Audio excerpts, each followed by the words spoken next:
Hey y'all, it's Megan. Welcome back to the channel. Glad y'all are here today. Come spend some time with us today.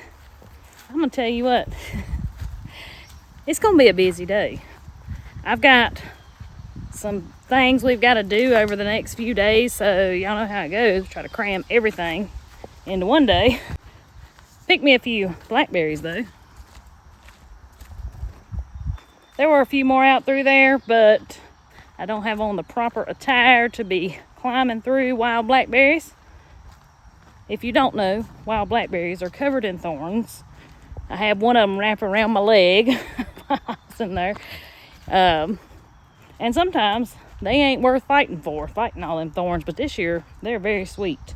And before this video is over, I want to show y'all a very good dessert that I made the other day. It's an old recipe, and it was called blackberry cake, but it wasn't a cake. It was almost like a cobbler, but it wasn't a cobbler, but it wasn't a cake either. If you follow us over on Facebook, I actually put it over there, the recipe and everything, when I made it the first time, and I was like, this is so good that it deserves going on video. So yeah, we're gonna make some more of that. Got more blackberry bushes up behind the pigs. I gotta stop and pick blueberries too. Pick those blackberries. Yeah. Andy, he's gone to pick up our another load of our coffee that's roasted here locally. He's gone to grab that for me so I can get these berries picked before it gets too hot.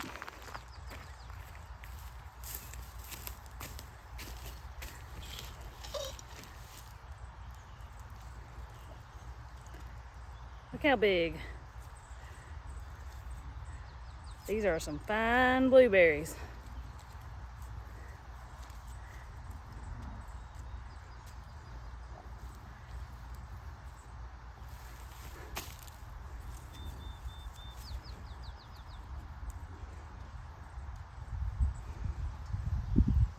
So some of the blueberries are good this time and some are not. We went through this before with the drought and the blueberries. From a distance, this plant looks like it's nice and full of berries. But up close, I want you to look.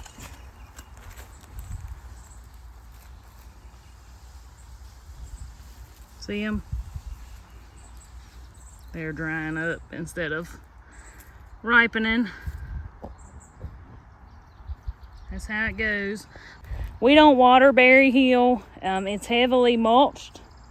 We'll water if there's new plants that we've put in or something, but we've not put any new plants here in a couple of years.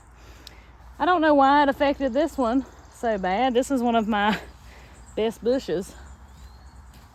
And because it looks like the one up above it right there, it looks okay, but I haven't got close to it yet. The bush is not dead. It's just not going to make fruit this year.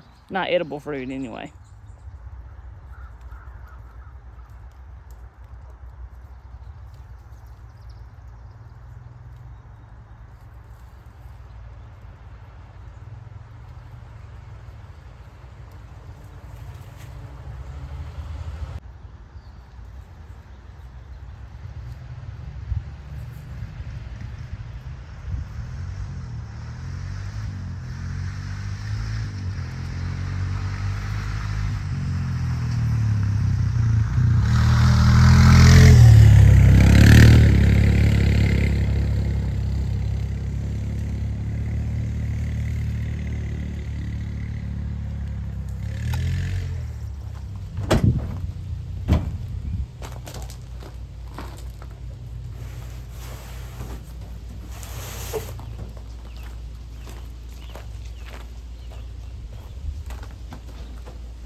Well, I got several blueberries considering.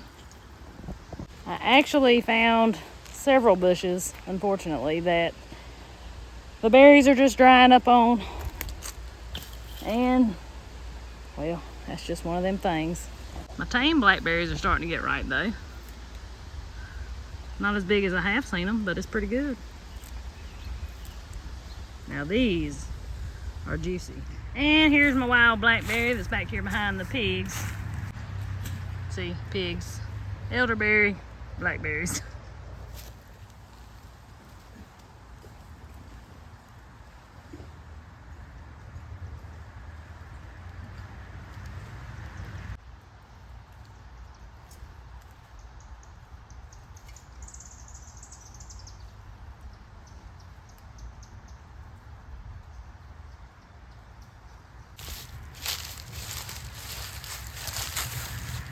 Y'all taking your morning bath? Taking your morning bath in your hole this morning? Aw, ain't it, babies? I know.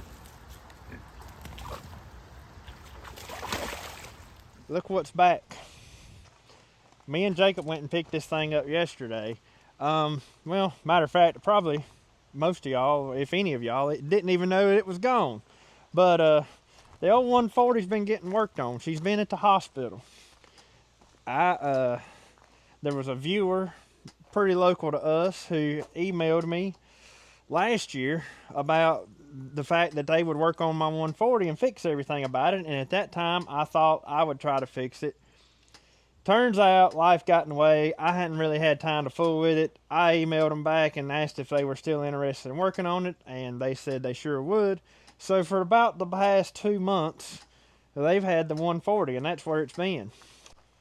We ended up with a new hydraulic pump, and then this whole box right here, which is the hydraulic control valves, body, touch control box, whatever you want to call it. You farm-all people know what I'm talking about. But this whole thing right here, they completely went through it, rebuilt it, and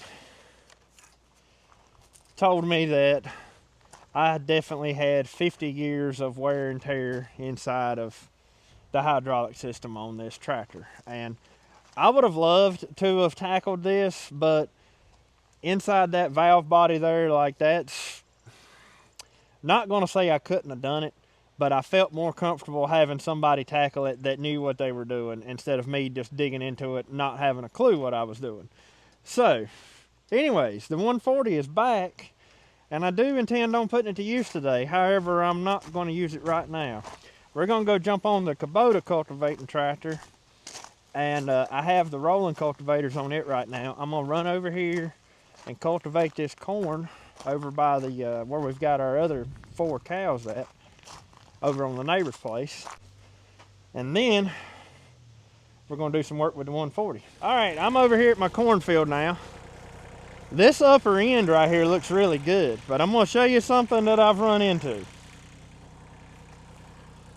And not to my surprise, the deer have been biting off this corn. See that?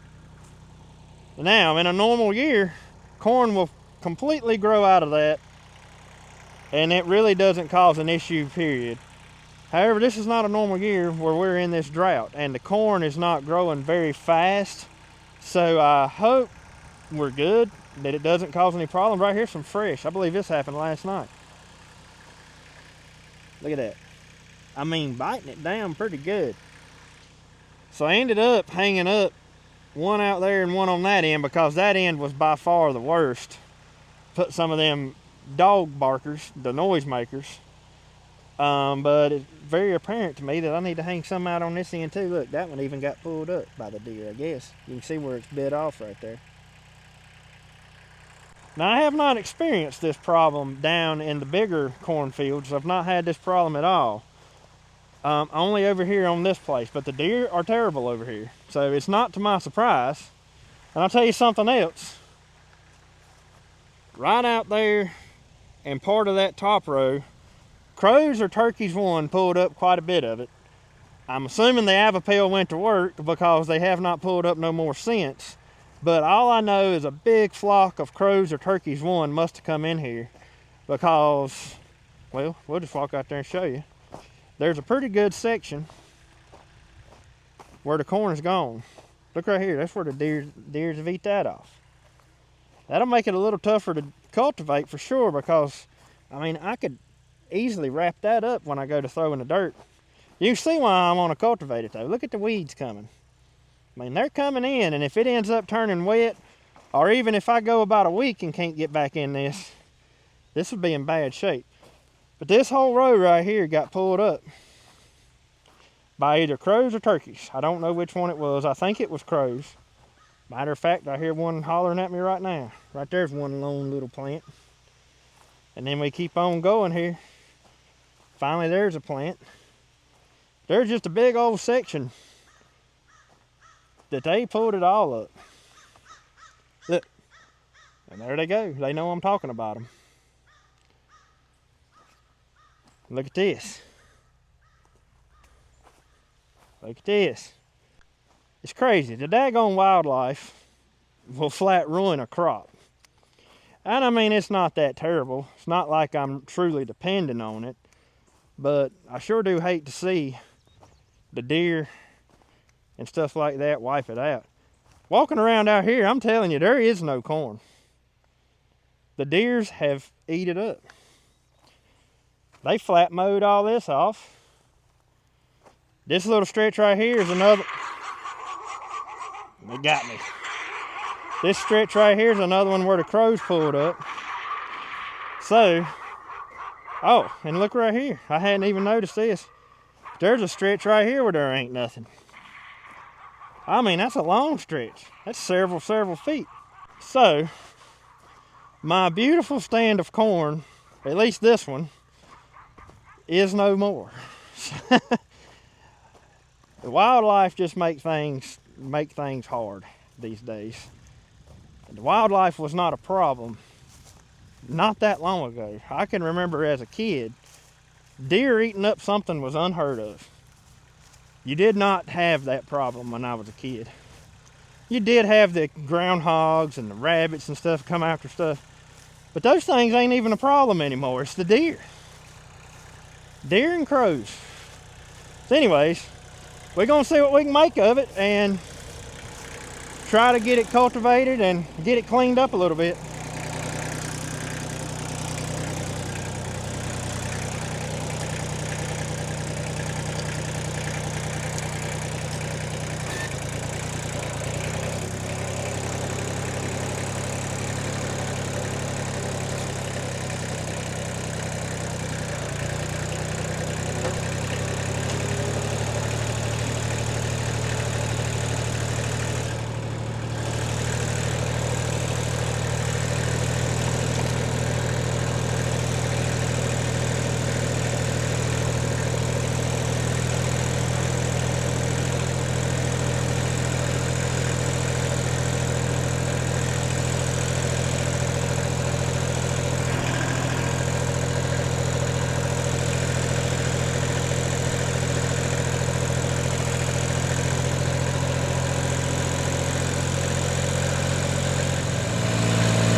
This is sad. Y'all can't see it. There's no corn in this road. After I left that end out there, I haven't seen any corn for the past probably 30 feet. But I think I'm getting ready to come. Yep, here's some more corn now. But it's sad. I guess that got pulled up by the crows too. That's the first time of using this Avapail I've had this much corn get pulled up.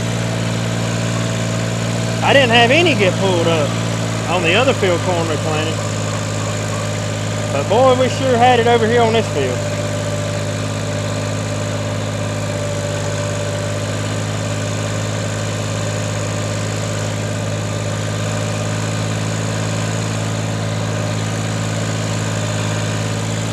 I know y'all are gonna ask, can't you go back and replant it? And yeah, you can, but it'll be so far behind this corn, there's no use in it.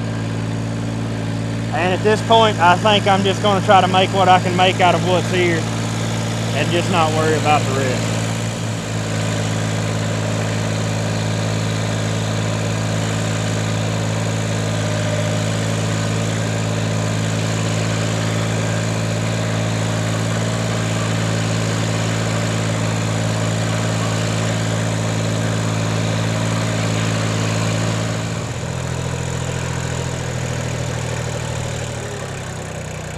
Right here's a section that's been bit off really bad.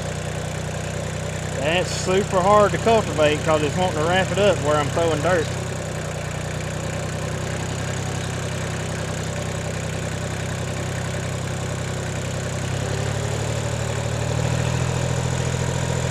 Then there's a section of nothing. Oh, there's some corn.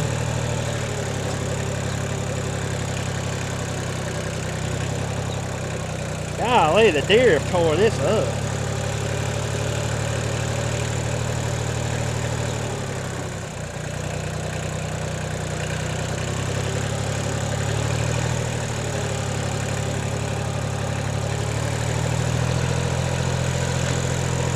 Ah, now we're getting into the good looking corn. For a minute there, I was about to get depressed.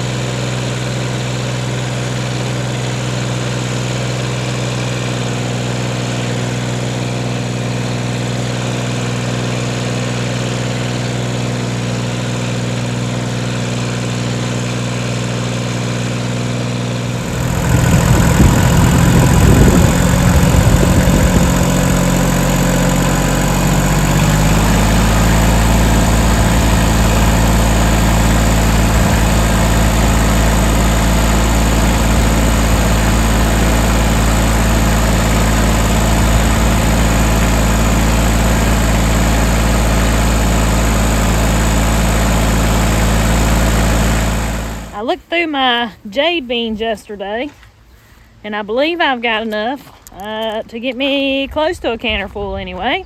So I'm gonna go ahead and get them picked too while I got time. If I let them wait too long, they'll get a little old and stringy. I'd rather have them young and tender. So I'm gonna get those picked now. There's my jade beans, and the more you pick, the more they're gonna put off. So that's kind of how they work. Corn's coming on with it.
Well, those are picked. It's getting close to time to start cooking some lunch.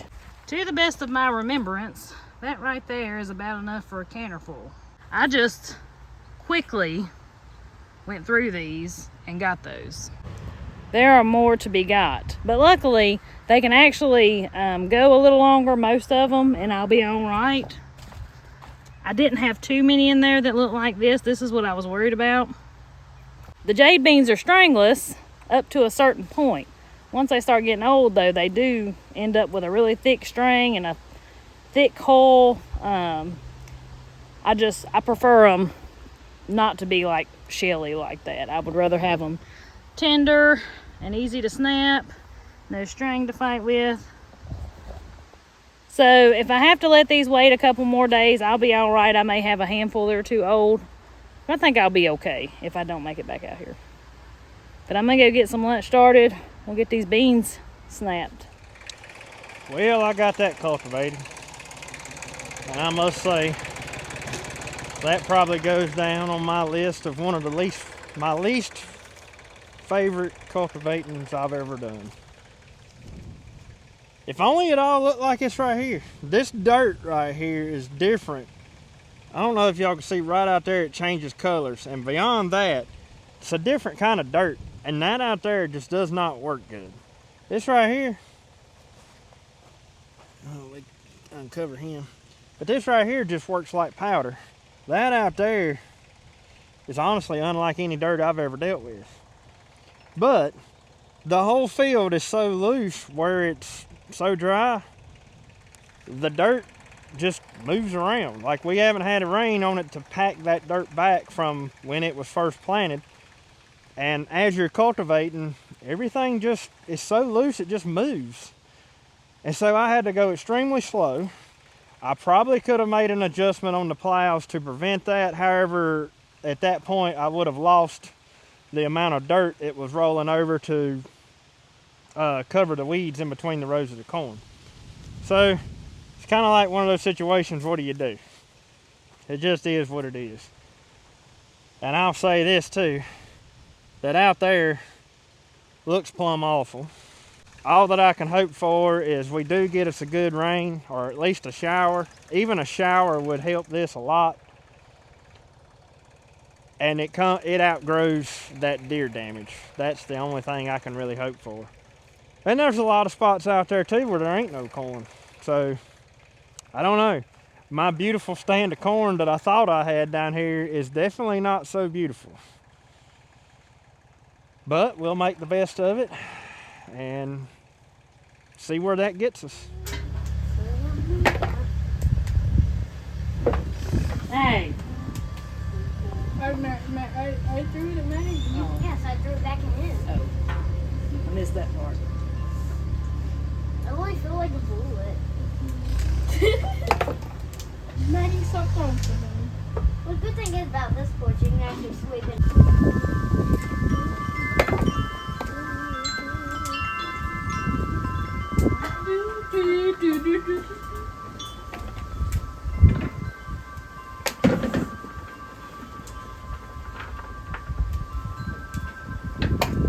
How do you like what I'm doing? Now I don't have to keep reaching down. Joe, I got egg baskets full of green beans. It's safe. That would literally stay. Well, I'm at the potato patch now.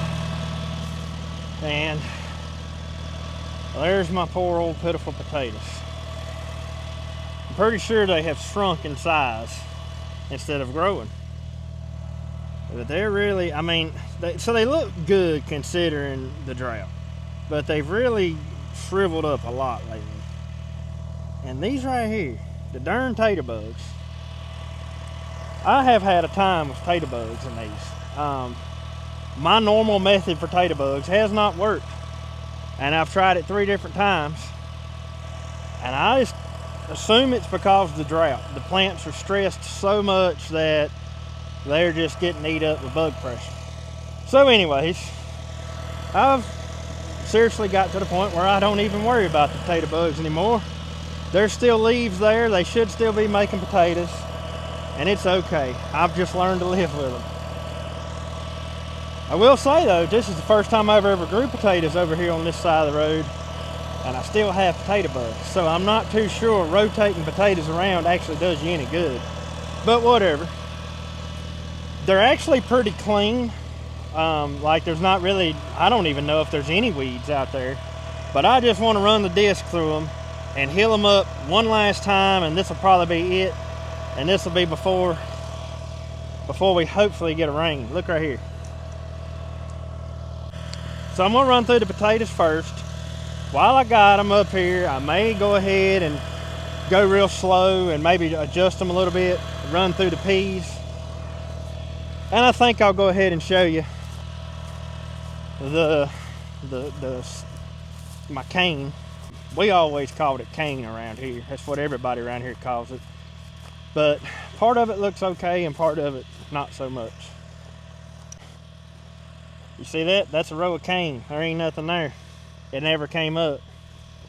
This row's got a few hills, especially out that way, that's come up. And then the farther down the hill you go, the more you see coming up. So this down here is actually looking fair. I think while I'm up here, I'm just going to go through this with the back cultivators down and bust out what's in the middle of the rows there. Because this is still so small, and I don't have the right setup on the tractor to cultivate that. Now the Indian corn, same situation.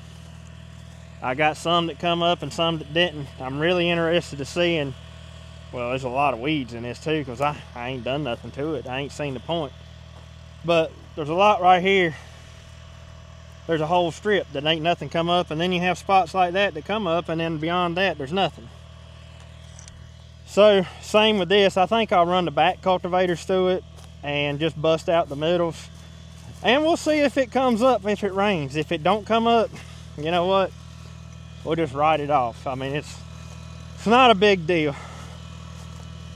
I done the same thing on this top side with some sweet corn. I got a few hills here and there coming up, but nothing to consider to stand of sweet corn.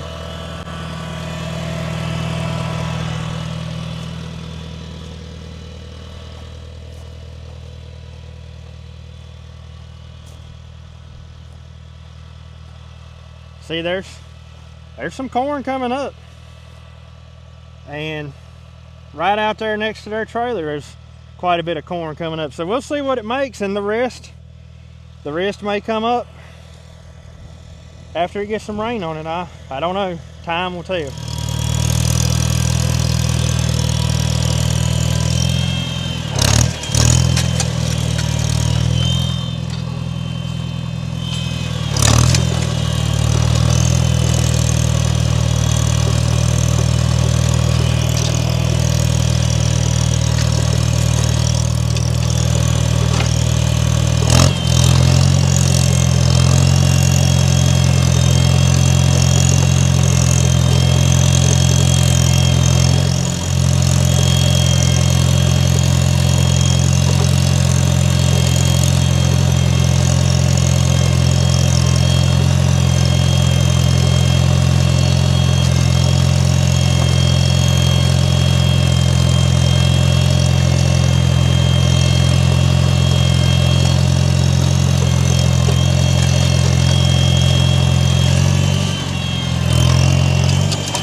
Feeling they're still going to make some pretty potatoes. So This definitely will not be the crop that I had hoped for. However, the plants look okay, other than being eat up potato bugs. But I wonder, as far as these potatoes go, if it's not too late for them. I'm not too sure a rain is going to do much good at this point. If they keep on, it won't be long, the vines will be dead.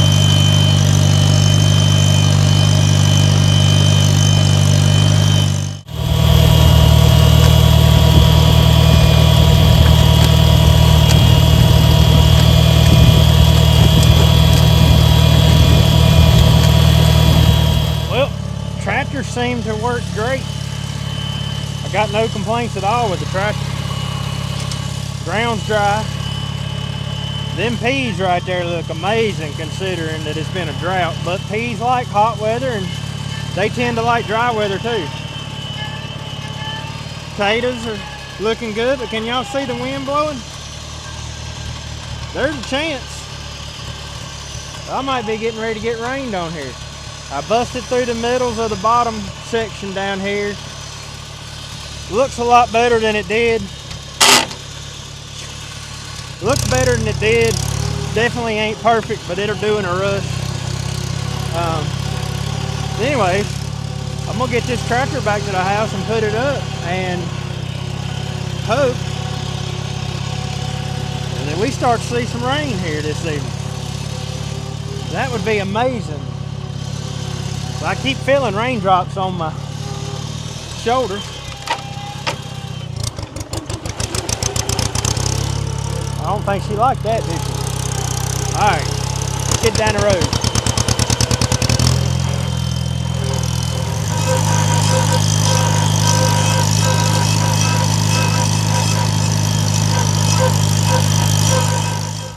It's trying though, ain't it? It's trying. Well, I guess as dry as it is, it's gotta get the air wet before we can get something. The mountains disappeared though. That's a good sign. There it is. Can't even see it now. No, I have a feeling it's getting harder. Yep, it's coming. It's coming right across it. Lord have mercy. We ain't even got hardly no rain yet. This is the most rain we've had in months. Look at it. And they wouldn't even call for this. Well, good. Maybe that means we'll get more than they say.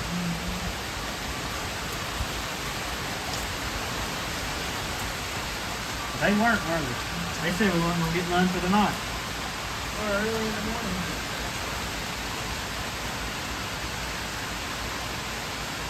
About want to go celebrate. Go throw a party or something. Go run out there in it. Yeah, go run out there in it. Look at it running off the building out there. Beautiful. We'd be right if it'd do this all night. That's nice.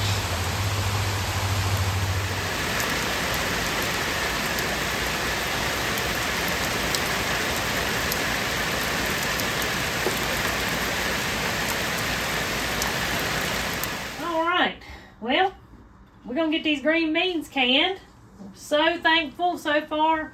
We've gotten like 6/10 inch rain, and that's the most rain we've had in the last 2 or 3 weeks.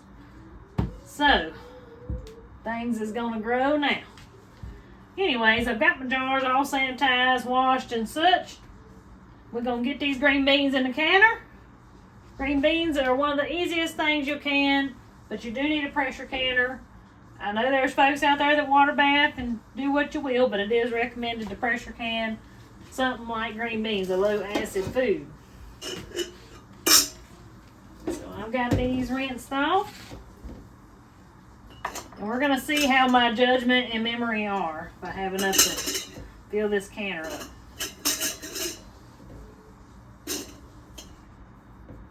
with green beans, you just fill your jar up. I fill it up to that first line there.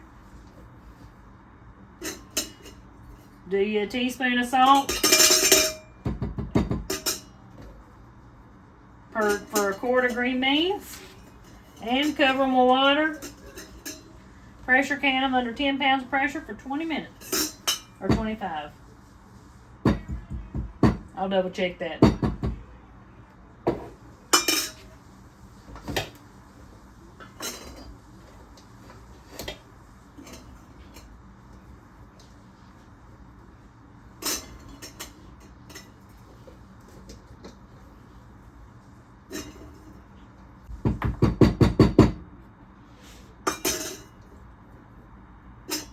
As soon as I get these in there, we got to make this dessert. Oh, I'm so excited, y'all. I hope y'all try it, and I hope you love it as much as we did.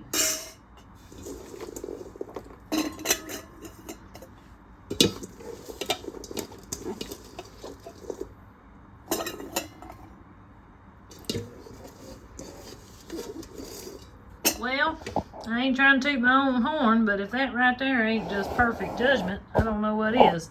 I'm gonna be a little shy on one of them, but just a little. That's how you know you've been doing it a while, ain't it? I thought, if my memory served me right, about 3/4 of that bucket full would be a canner full, and there it is.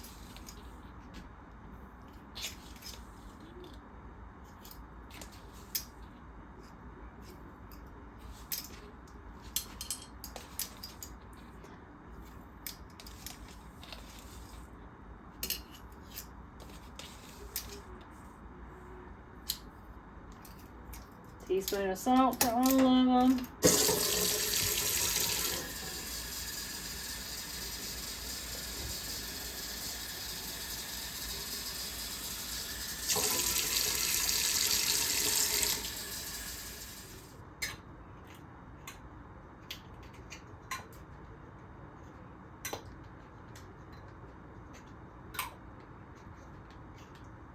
And because we're pressure canning, we ain't gonna crank down on these lids here. I'm just gonna do them a little tight.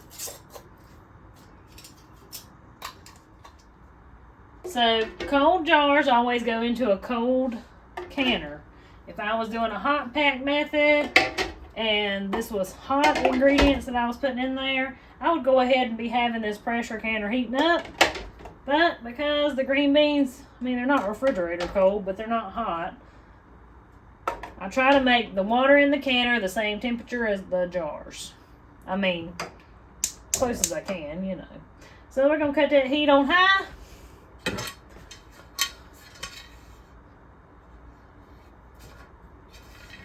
Put the lid on.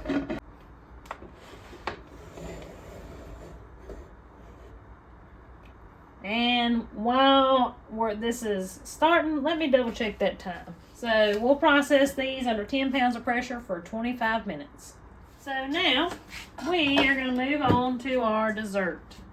So like I said this morning, this is kind of like a cobbler slash cake. It's a good mixture of both, and it is amazing. First thing I'm going to do, we're going to put this in an 8x8 pan. You're going to want your oven on 350 degrees. And I'm going to just put me a little butter on it here.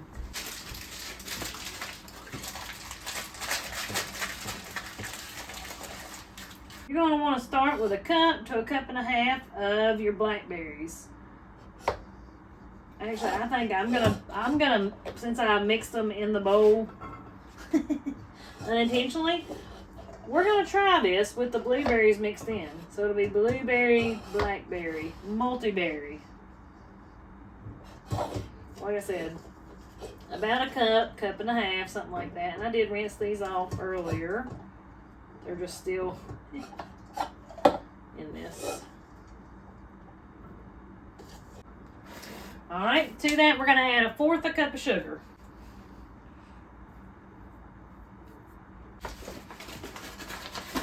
A tablespoon of flour. A splash of vinegar.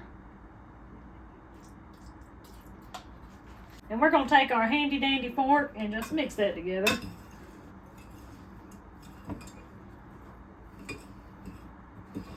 Get all your berries coated there.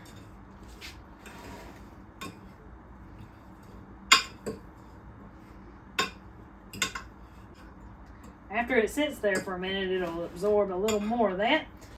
Now in a separate bowl, we need a cup of self-rising flour,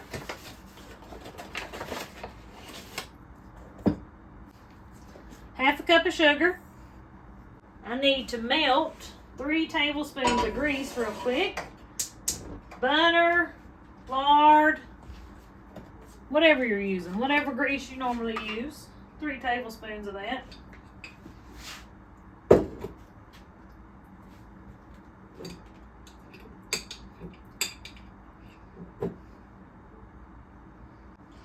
I'm going to go ahead and mix my sugar and my flour together. I'll add in a half a cup of milk.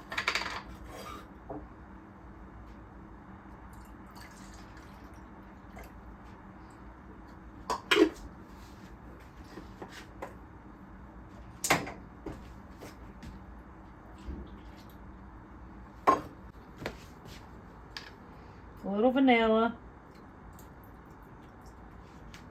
Our grease.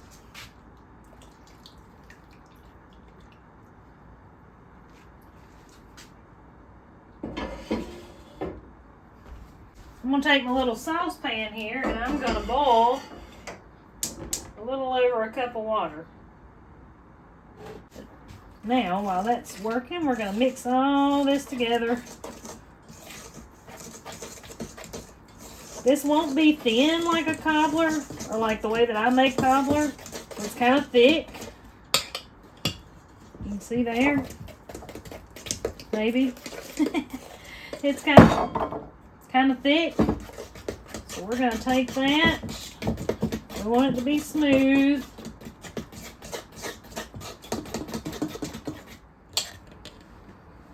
We're just going to take it and just try to evenly spread it out over the fruit.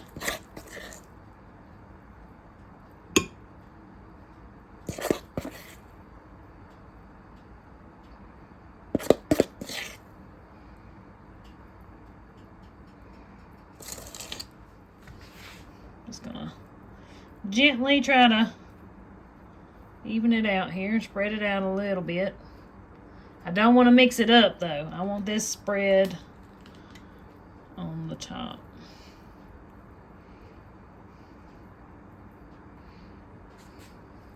If we get a berry in there, it's fine, but we're not like stirring to mix it. So now we're going to take a half a cup of brown sugar.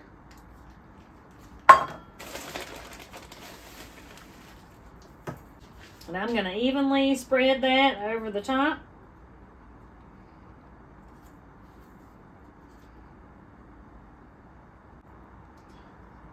Now we need 1/4 cup of white sugar.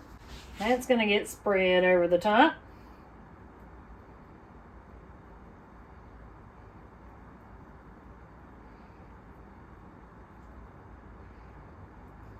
Got plenty of sugar in it, but this is not diet food.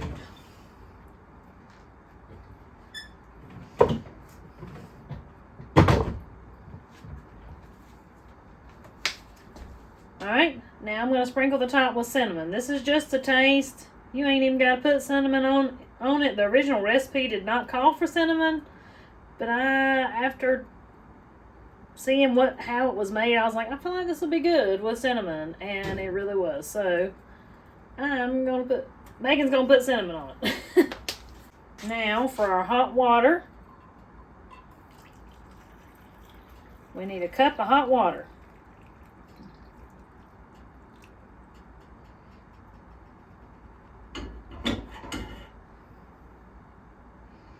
And we're going to try to evenly pour that over all of this. Don't that sound crazy? When I was reading this recipe, I was like, what?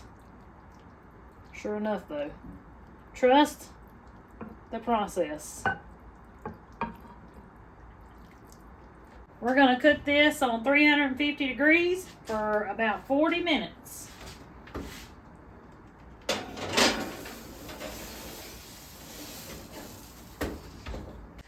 So one tip I'll give you if you are gonna make this dessert though, those berries on the bottom kind of turn to like a syrupy mixture, kind of sorta. And it's better if you can make it ahead of time and let it sit for a while before you cut into it. So that's why we're making it kind of early. Alright, so I've not done my green beans yet. We'll end with that. I ran out of time. I had to cut them off. They hadn't come to pressure yet. I just didn't have time for them to finish. I'll get those as soon as I get back home. So my dessert ended up cooking right at 45 minutes. And it should be good and done. Oh yeah. Man alive, let me just tell you. This stuff right here is so good. Look at that goodness bubbling there. And so the texture of this top is more of a cake texture. Once this is good and cool, we're gonna cut into it and I'll show you what that looks like. I would let it sit probably at least 20 minutes before you cut into it and let this ooey gooey goodness on the bottom set up a little bit, and it's good. It's good, y'all.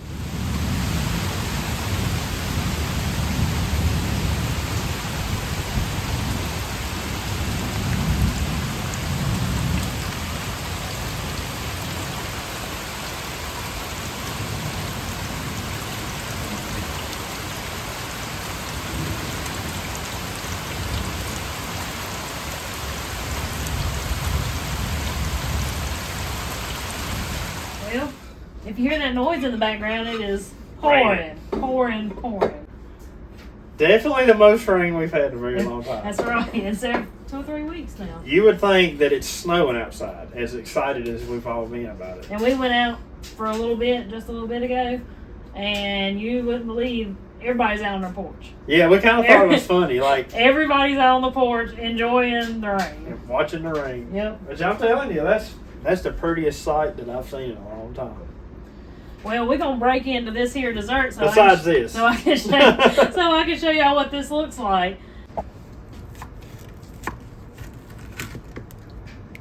Oh yeah. So y'all can see that kind of syrupy.